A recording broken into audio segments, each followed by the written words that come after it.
My name is Bella Woods. I'm from Draper, Utah, and I'm a sophomore. How superstitious are you? I am a very superstitious person. It actually gives me like a great deal of stress. Give me a few game day examples of Bella Woods superstitions. I have to wear a hair tie on my right wrist. I have to wear the same clothing, like my spandex and my socks and shoes. My hair has to be up prior to going into the game to get ready. I have to drink a glass of water every morning that is like only a certain amount. Is there ever been a game where you didn't do any of these? Honestly, no. I try and do as much as I can, and if I have a bad game, then I have to change my superstition, so. Utah was someplace you always wanted to go. So what's it like? Was it everything you thought it would be coming to Utah? Yes, coming from my hometown is a big deal for me. I've went to all the games when I was younger, the football games, the soccer games, and I immediately fell in love with it. And so being able to play here has really been a dream come true. How are you feeling coming off your injury?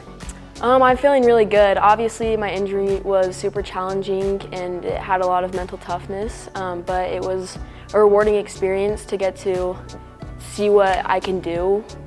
Watching the group play and practice without me was one of the hardest things that I think I've ever done, but it has helped me get to where I am now. During the rehab process, what did you learn about yourself? I learned that I have to have a significant amount of patience, and that has helped me so much because I would have never been this patient in my life if I never had that injury. It was very hard being able to really get back into it and see what I was missing out on. You're a very driven person. I think those are your own words. Driven to win. Where does your drive and desire to win and play come from? Playing, even when I was little, me and my brother would always go outside and play in the backyard or play with my cousins, and I was always so competitive.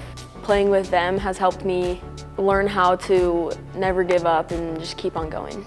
Does it drive your family crazy? Yes, I am very competitive. Even when we would play like board games, we would get into huge fights because I always wanted to win. We've got some new faces, got some core players, including yourself, back this year.